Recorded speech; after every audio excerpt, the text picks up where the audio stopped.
Assalamualaikum warahmatullahi wabarakatuh.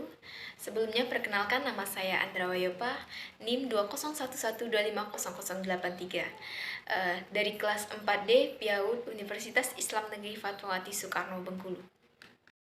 Pada video kali ini, saya akan menjelaskan pemahaman saya mengenai mata kuliah pengembangan nilai-nilai agama dan moral dengan dosen pengampu Bunda Wiwinda MAG. Baik, langsung saja ke pembahasan mengenai perkembangan sosial emosional pada anak usia dini. Perkembangan sosial emosional anak usia dini adalah kemampuan anak untuk dalam mengelola dan mengekspresikan emosi secara lengkap, baik emosi positif maupun emosi negatif anak. Anak mampu berinteraksi dengan teman sebayanya atau orang dewasa di sekitarnya secara aktif, belajar dengan mengeksplorasikan lingkungannya. Perkembangan sosial emosional adalah suatu proses belajar anak dalam menyesuaikan diri dengan untuk memahami keadaan serta perasaan ketika berinteraksi dengan orang-orang di lingkungannya yang diperoleh dengan cara mendengar, mengamati, dan meniru hal-hal yang dilihatnya.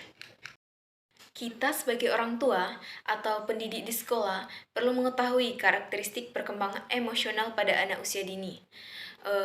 Karakteristiknya terdiri dari emosi anak berlangsung dengan singkat, emosi anak bersifat intensif, emosi anak bersifat temporer, emosi anak muncul cukup sering, respon emosi anak bermacam-macam, emosi anak dapat dideteksi dengan melihat gejala perilakunya, kekuatan emosi anak dapat berubah, ekspektasi emosi anak dapat berubah juga.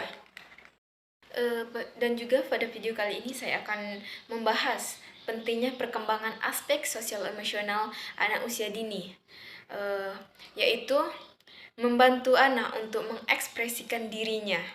Anak-anak cenderung mengikuti tingkah laku dan cara berbicara orang di sekitarnya. Namun, anak tidak tahu bahwa itu baik atau tidaknya. Jadi, kamu bisa membantu si kecil atau mengungkapkan emosinya sendiri. Kita sebagai pendidik harus bisa mengungkapkan dan mencontohkan yang terbaik untuk anak tersebut. Untuk pembelajaran yang cocok untuk anak usia dini yaitu pembelajaran terpadu dengan berbasis pada tema. Melalui tema, anak akan lebih mudah dalam membangun konsep tentang benda atau peristiwa yang ada di lingkungannya. Dengan pembelajaran terpadu, sejak dini, anak sudah terlatih mengaitkan informasi yang satu dengan lainnya sehingga secara wajar dapat menghadapi situasi silang lingkungan, silang pengetahuan, ataupun silang perangkat. Adapun strategi yang dapat dilakukan oleh pendidik atau guru di kelas dalam mengembangkan sosial emosional anak adalah dengan cara melakukan pembelajaran gabungan antara kelompok A dan kelompok B. Kegiatan yang dilakukan dengan mengajak anak bermain yang memerlukan kerjasama, memotivasi anak, memupuk rasa percaya diri, dan memberikan pujian terhadap usaha anak. Strategi yang dilakukan guru tanpa disadari anak dapat membentuk karakter anak tersebut. Selanjutnya, guru dapat mengevaluasi tentang pengembangan sosial emosional anak di kelas. Evaluasi pengembangan sosial dan emosional anak usia dini dapat diartikan sebagai suatu proses pencapaian atau ketercapaian standar tingkat perkembangan sosial dan emosional pada anak usia dini. Dalam evaluasi, hasil dari kegiatan penelitian tersebut digunakan sebagai bahan pertimbangan bagi pendidikan anak usia dini untuk menentukan apakah perkembangan sosial dan emosional anak usia dini sudah optimal atau belum. Ada dua jenis teknik yang dapat digunakan oleh pendidik anak usia dini dalam melaksanakan evaluasi pengembangan sosial emosional anak usia dini, yaitu ada teknik observasi, yang kedua ada teknik catatan anekdot. Pada usia taman kanak-kanak, anak telah memiliki pola moral yang harus dilihatkan dan dipelajari dalam rangka pengembangan moralitasnya. Selanjutnya, pendekatan pengembangan moral bagi anak TK.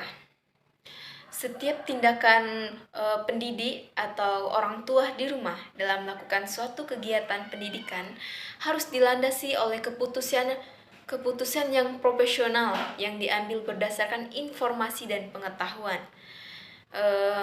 Yang sekurang-kurangnya meliputi 3 hal berikut, yaitu apa yang diketahui tentang proses belajar dan perkembangan anak, apa yang diketahui tentang kekuatan, minat dan kebutuhan setiap individu anak dalam kelompoknya, serta pengetahuan tentang konteks sosial kultural di mana anak hidup.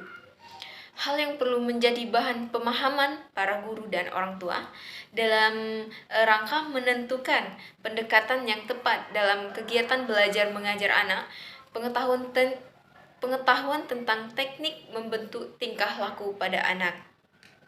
Teknik-teknik tersebut meliputi teknik memahami, mengabaikan, mengalihkan perhatian, keteladanan, hadiah, perjanjian, merubah lingkungan rumah, memuji anak, mengajak anak menentang, atau dan lain sebagainya.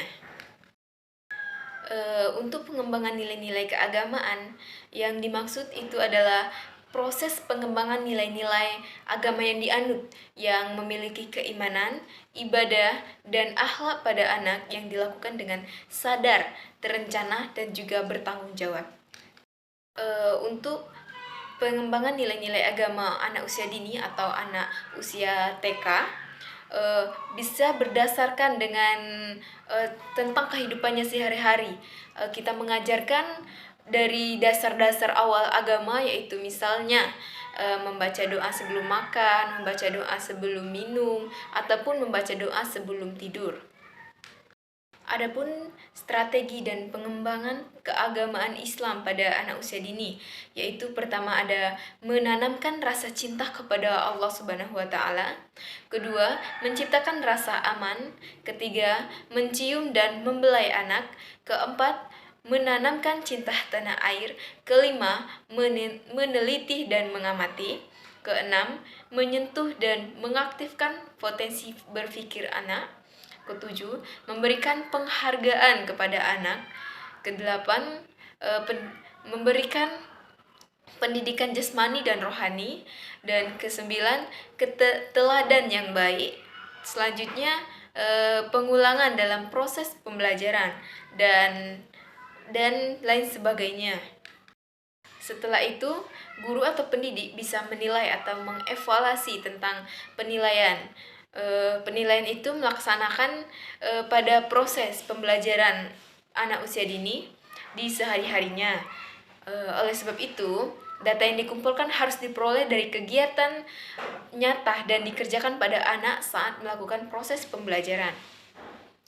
Karakteristik penilaian yang ideal adalah dilaksanakan selama dan sesudah pembelajaran berlangsung.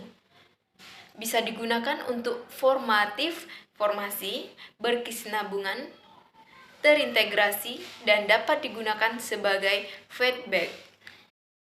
Adapun hal-hal yang dapat dicatat oleh guru atau pendidik sebagai bahan penilaian adalah anak-anak yang belum dapat menyelesaikan tugas dan anak-anak yang belum dapat menyelesaikan tugas dengan cepat, dengan baik, kebiasaan anak yang belum sesuai dengan apa yang diharapkan, dan kejadian-kejadian yang penting yang terjadi.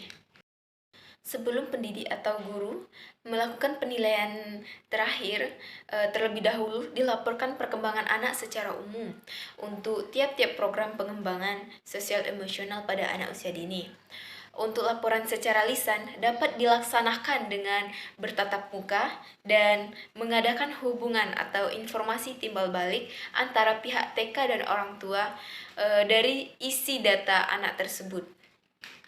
Jadi, inti dari pembahasan ini yaitu pengembangan sosial emosional anak usia dini harus ditanamkan kepada anak sejak sedini mungkin, supaya untuk memasuki usia lebih lanjut anak sudah siap dan matang dalam segi sosial emosionalnya. Sekian pembahasan materi dari saya. Apabila ada kekurangan, saya mohon maaf. Saya akhiri. Wassalamualaikum warahmatullahi wabarakatuh.